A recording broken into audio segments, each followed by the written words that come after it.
La peste, por Albert Camus, capítulo 2, parte 11. La ventaja, como le decía Rambert a Rius, con un dejo de amargura, era que todo esto le encubría la verdadera situación. Los progresos de la peste prácticamente le escapaban. Sin contar que los días pasaban así más aprisa y en la situación en que se encontraba toda la ciudad, se podía decir que cada día que pasaba acercaba a cada hombre, siempre que no muriera, al fin de sus sufrimientos. Ryu acabó por reconocer que este punto era verdadero, pero que se trataba, sin embargo, de una verdad demasiado general. En un momento dado, Rambert concibió esperanzas. Recibió por parte de la administración una hoja de inscripción en blanco, la que debía llenar con puntualidad. La hoja preguntaba por su identidad, su situación familiar, sus recursos económicos anteriores y actuales, y por eso es que se llamaba su currículum vitae. Tuvo la impresión de que se trataba de una información destinada a revisar los casos de personas susceptibles de ser enviadas a su residencia habitual. Algunos informes confusos, recogidos en una oficina, le confirmaron esta impresión. Pero después de algunas gestiones acertadas, encontró la oficina pública que le había enviado la hoja y le dijeron que esa información era tomada por si acaso. ¿Por si acaso qué?, preguntó Rambert. Le explicaron entonces que era solo para poder, en caso de que enfermara de peste y muriera, prevenir a su familia y además para saber si había que cargar los gastos al hospital, al presupuesto de la ciudad, o si se podía esperar que los reembolsaran sus familiares. Evidentemente, eso probaba que no estaba tan separado de lo que esperaba, pues la sociedad se ocupaba de ella. Pero esto no lo consolaba. Lo más notable era, y Rambert lo notó en efecto, la manera en que en el momento de una catástrofe una oficina podía continuar su servicio y tomar iniciativas como en otros tiempos. Generalmente sin informar a las autoridades superiores, por la única razón de que estaban constituidas para ese servicio. Para Rambert, el periodo que siguió a esto fue el más fácil y el más difícil a la vez. Fue un periodo de entumecimiento.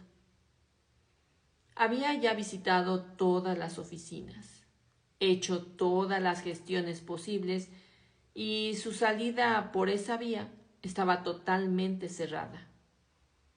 Vagaba de cafetería en cafetería. Se sentaba por la mañana en una terraza delante de un vaso de cerveza tibia. Leía un periódico con la esperanza de encontrar con él signos de un próximo fin de la enfermedad. Miraba las caras de la gente que pasaba, apartándose con repugnancia de su expresión de tristeza. Y después de haber leído por centésima vez los letreros de los comercios de enfrente, la publicidad de los grandes aperitivos que ya no se servían, se levantaba y andaba al azar por las calles amarillentas de la ciudad.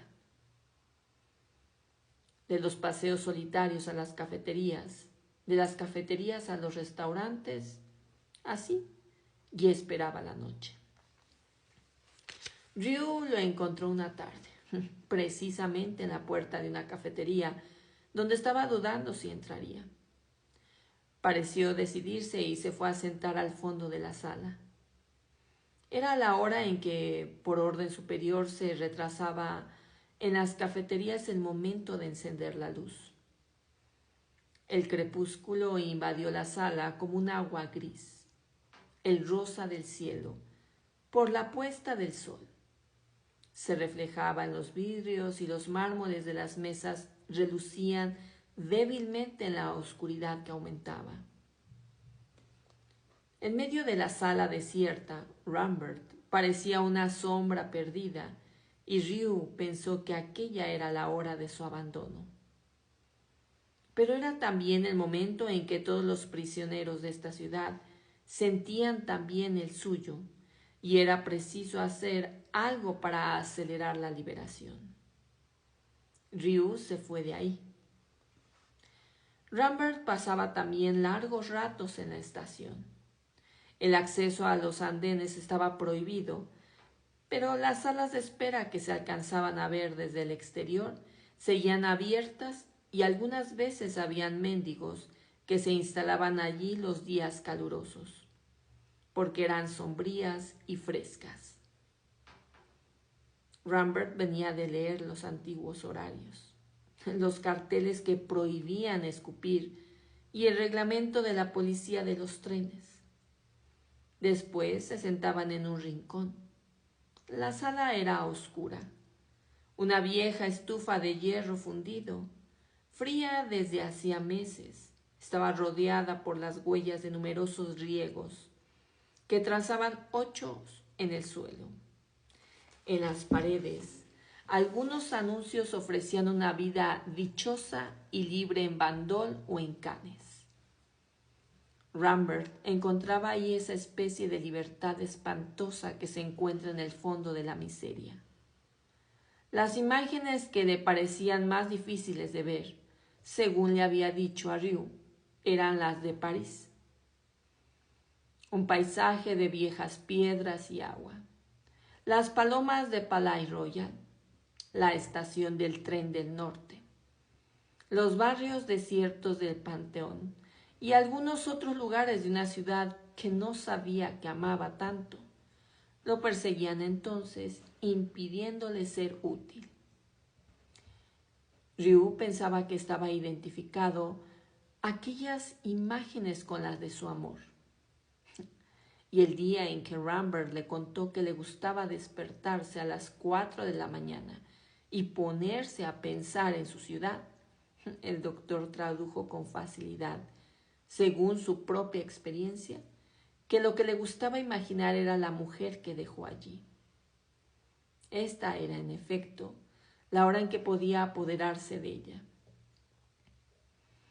En general, hasta las 4 de la mañana no se hace nada y se duerme, aunque la noche fuera una noche de traición. Sí, se duerme a esa hora y eso lo tranquiliza, puesto que el mayor deseo de un corazón inquieto es el de poseer indefinidamente el ser que ama a hundir a este ser. Cuando llega el momento de la ausencia, en un sueño sin límites que solo puede terminar el día del encuentro. Poco después del sermón empezó el calor. Ya era final del mes de junio. Al día siguiente de las lluvias tardías que señalaban el domingo del sermón, el verano estalló de golpe en el cielo y sobre las casas. Se levantó primero un gran viento abrasador que sopló durante un día entero y resecó las paredes. El sol se fijó. Ondas ininterrumpidas de calor y de luz inundaron la ciudad a lo largo del día. Afuera de las calles porticadas y de los departamentos, parecía que no había un solo punto en la ciudad que no estuviera situado en medio de la reverberación más cegadora. El sol perseguía a nuestros compatriotas por todos los rincones de la calle, y si se paraban, entonces les pegaba fuerte.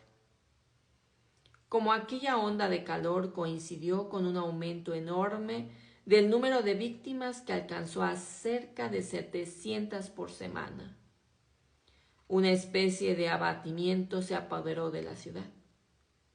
Por los barrios extremos, por las callejuelas de casas con terrazas, la animación decreció.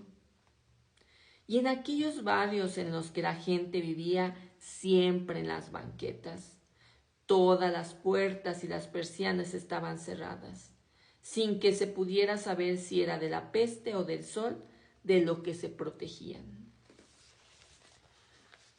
De algunas casas, sin embargo, salían gemidos.